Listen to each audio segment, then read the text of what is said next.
इतिहास के लिए मैंने आपके सामने वेरी मोस्ट आईएमपी 15 क्वेश्चन को टिक लगवा दिया था।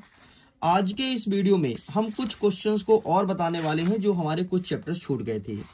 अगर आपने हमारे पार्ट नंबर 1 के वीडियो को देखा होगा तो लेखन कला और शहरी जीवन, साथ में 3 महाद्वीपों में फैला हुआ साम्राज्य, यायावर साम्राज्य मतलब मंगोल साम्राज्य, इन 3 पार्ट से जितने भी क्वेश्चंस बन सकते थे मैंने बहुत अच्छे से बताया है, टिक भी कराया है। अब हमारा ये नेक्स्ट वीडियो होने जा रहा है जिसमें हम कवर करेंगे 3 वर्ग और बदलती हुई संस्कृति परंपराएं, यहाँ के क्वेश्चंस को टिक करने वाले हैं। तो चलिए बिना टाइम वेस्ट किए फटाफट हम करते हैं वीडियो को शुरू। कौन कौन से क्वेश्चंस आएंगे उसे टिक करा देते हैं और आसान भाषा में हम बहुत सारी चीजों को समझा भी देंगे, परेशान नहीं होना है, ठीक है। बाकी कल मॉर्निंग में आपको मिल जाएगा बूस्टर डोज, इतना पढ़ लेना तुम्हारा एग्जाम में काम हो जाएगा। हमारा अध्याय 4 कह रहा है कि 3 वर्ग, ये पेज नंबर 40 में है, तो फटाफट हम पेज नंबर 40 ओपन कर लेते हैं और आगे बढ़ते हैं। ठीक, तो ये रहा है आपके सामने पेज नंबर 40।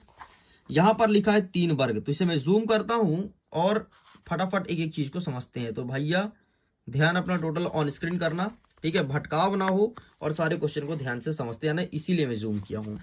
ठीक, तो यहां से तो कुछ नहीं आ रहा है, यहां से चुपचाप छोड़ दो तुम। क्वेश्चन होगा यहां से शुरू। सबसे पहले पूछेगा सामंतवाद क्या है। तो जिस प्रणाली में प्रशासनिक व्यवस्था बड़े बड़े जमींदारों के हाथ में होती है उसे सामंतवाद कहा जाता है। ठीक है, सामंतवाद की विशेषताएं याद कर लेना। सामंत पोप के भक्त और पोप व चर्च का अत्यधिक महत्व, ये एग्जाम में देखने को मिलेगा। ठीक है, इतना करने के बाद आपको यहां से कुछ नहीं पढ़ना है। ठीक, नेक्स्ट ये भी स्किप कर देना, ये सब स्किप कर दो, कुछ नहीं पूछ रहा है, इस चैप्टर से कम ही क्वेश्चंस बन रहे हैं।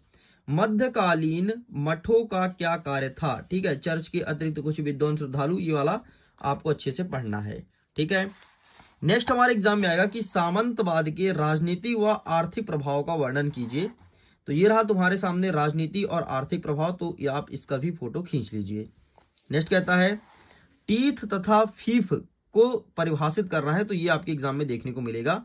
इतना क्वेश्चन आपको तैयार करना है बहुत अच्छे से। ठीक है, चलो आगे बढ़ते हैं। नेक्स्ट कह रहा है कि मध्यकाल को यूरोप का अंधकार युग क्यों कहा जाता है। इस क्वेश्चन को तैयार कर लेना, जैसे सामाजिक आय व्यवस्था। ठीक है, यहाँ पर सामाजिक अर्थव्यवस्था होना चाहिए, लेकिन देख लो किताब वाले आय व्यवस्था क्या भगवान जाने क्या लिखते हैं। शिक्षा का अभाव, विज्ञान का अभाव, अंधविश्वास, ये सब आपको तैयार करना है। ठीक है, चलो आगे यहां से कुछ नहीं पढ़ना है। नेक्स्ट आपको तैयार करना है कि सामंतवाद के पतन का मुख्य कारण क्या था। आखिरकार सामंतवाद जो है किस प्रकार से खत्म हुआ था। जैसे कृषकों का असंतोष, व्यापार वाणिज्य का विकास, ठीक है, निरंतर युद्ध होने के कारण नए हथियार का आविष्कार हुआ इसलिए, ठीक है, लाड़ की शक्ति में वृद्धि और राष्ट्रीयता की भावना का विकास। तो ये आपको अच्छे से लिखना है। ठीक है, ये एग्जाम में देखने को मिलेगा। चलो आगे बढ़ते हैं। नेक्स्ट मेनर की जागीर क्या थी, तो ये देख लेना एक बार। ठीक है, मेनर की जागीर क्या थी, ये आपके एग्जाम में देखने को मिल सकता है। आगे बढ़ते हैं। नेक्स्ट कहता है आपके एग्जाम में आएगा कि सामंती व्यवस्था के प्रमुख गुण और दोष लिखो। ये देख लो, दोष में क्या लिखोगे, दोष मतलब कमियां। तो अराजकता पर नियंत्रण, अराजकता मतलब जो होती है ना कि कोई भी चीज को वायरल कर देना जो कि सही ना हो, उसे अराजकता कहते हैं, जिससे हमारे समाज को नुकसान पहुंचे, तो ऐसी चीज हो जाएगा। सेना पर उनके रख रखाव में राजा का व्यय नहीं था, है ना, पैसा नहीं था इतना कि रख रखाव कर सके, तो राजा के लिए कोई व्यय नहीं था। शासन में सहायता, ठीक है, शासन जो थी अच्छे सहायता नहीं कर पाती थी, और इसके कुछ दोष भी है, जैसे सामंतों के अत्याचार, राजा का निर्बल का मतलब राजा कमजोर होना, युद्ध को बढ़ावा देना, बार बार युद्ध को बढ़ावा दे रहे थे, है ना, तो ये सब कमियां थी। राजनीतिक एकता में छिन्न भिन्न, इसका मतलब ये है कि जो देश की जो स्थिति थी ना, या फिर देश में जो उस टाइम पे सेना हुआ करते थे, उनमें खुद में आपसी सहयोग नहीं था। तो ये पॉइंट तुम्हें याद रखना है। बस इस पार्ट से अगर आएगा तो यही तुम्हारे एग्जाम में सामंतवाद आएगा और कुछ नहीं आएगा। बाकी कुछ मत पढ़ना, टोटल तुम्हें सामंतवाद पर फोकस करना है। भले यहाँ 3 वर्ग लिखा है, लेकिन तुम्हें केवल 1 वर्ग पढ़ना है, वो है सामंतवाद। वहीं से 2 नंबर, 3 नंबर और 4 नंबर के क्वेश्चंस बनेंगे। खत्म होता है।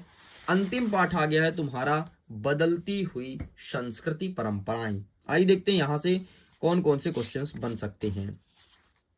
सबसे पहले आप देख लेना कि भैया मानवतावाद क्या है।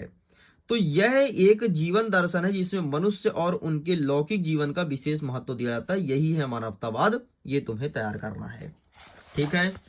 नेक्स्ट हमें पढ़ना है कि पुनर्जागरण का क्या मतलब होता है। तो देखो, पुनर्जागरण का मतलब एक बार जग रहे हो, सो जाओ, दोबारा उठो, फिर जगो, इसे कहते हैं पुनर्जागरण। तो सोने जगने वाली बात नहीं है। दरअसल में बात ऐसी है कि अगर हमारे दोस्त देश के लोग पहले एक बार एक्टिव हैं, फिर निष्क्रिय हो गए, सर ऐसे लुंज पुंज, फिर एक्टिव हो गए, इसे कहेंगे पुनर्जागरण, ठीक है। और नेक्स्ट क्वेश्चन एग्जाम में आएगा, लियोनार्डो दा विंची कौन थे, संक्षेप में लिखो। ये दोनों प्रश्न अच्छे से तैयार कर लीजिएगा, एग्जाम में देखने को मिलेगा। नेक्स्ट हमारे एग्जाम में पूछा जाएगा कि प्रोटेस्टेंट धर्म से आप क्या समझते हैं, ठीक है, ये तैयार करना है। एंड यूरोप में धर्म सुधार आंदोलन का उद्देश्य क्या था, ये चीज आपको तैयार करना है। तो बस ये क्वेश्चन अच्छे से तैयार कर लीजिएगा, ठीक है जी। बाकी यहां से कुछ नहीं आएगा, आप इसे छोड़ दो। नेक्स्ट क्वेश्चन जो हमारे एग्जाम में आएगा, पुनर्जागरण पर कागज और छापा खाने के आविष्कार का क्या प्रभाव पड़ा। या छाप खाने मतलब जानते हो ना, प्रिंटिंग प्रेस, जैसे किताब छपा है ना, वैसे ही छाप खाना होता था पहले, ठीक है। तो छाप खाने का आविष्कार किस वैज्ञानिक ने किया था, इस विश्व पर इस आविष्कार का क्या प्रभाव पड़ा, ये एग्जाम में देखने को मिलेगा, ठीक है। तो आप इसका फोटो खींच लो भाई साहब।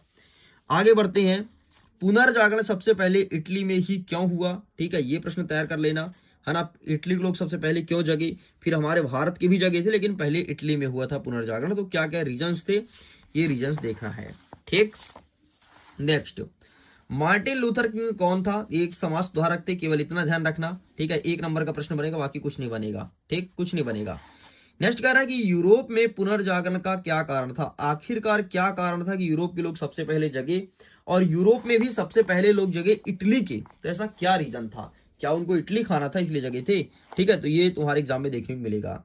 कस्तूनिया का पतन, ठीक है, धर्म युद्ध, मंगोल साम्राज्य का प्रभाव बहुत ज्यादा बढ़ गया था, ठीक है, सामंत का अंत हो गया था, सामंतवादी का, और मानवता का विकास, ठीक, इस कारण से पुनर्वाद आया था, सॉरी, इस प्रकार से पुनर्जागरण आया था। खत्म। नेक्स्ट देख लेना कि मानवतावादी विचार के क्या अभिलक्षण थे, मतलब क्या लक्षण थे। तो जो मनुष्य होता है उसके अंदर क्या क्या होता है, धर्म को नियंत्रण से मुक्ति मिलता है, ठीक है, मतलब धर्म को रोक के नहीं रखता कि अरे ये धर्म है इसको बांध के रखे, नहीं, ये नहीं करता। जो मानवतावादी होता है ना, वो रूढ़िवादी, पाखंड, इनकी आलोचनाएं करते हैं कि भैया ये सब गलत बात है। जैसे आजकल देखे होगे कि काली माँ के सामने बकरा का बलि चढ़ेगा, भैया कभी दुर्गा माँ, भगवान जी कभी बकरे का बला नहीं मांगती है ना। वो सब जो वहाँ के पंडित पुजारी रहते हैं, उनको खाना होता है, तो वो बोलते हैं कि बकरा का बलि चढ़ेगा, दारू लगेगा। देखे होगे बहुत जगह कहते हैं दारू चाहिए, दारू। अरे भैया कोई भगवान दारू काहे पिएगा, और अगर भगवान दारू पिएगा तो हमको दारू पीने से मना काहे कर रहे हैं, है ना।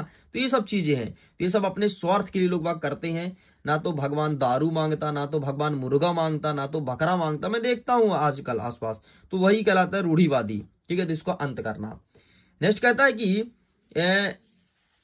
कहता है सद्व्यवहार पर बल बताना है, मानवीय स्वभाव बहुमुखी है, ठीक है। ये सब पॉइंटों को तुम्हें कवर अप करना है।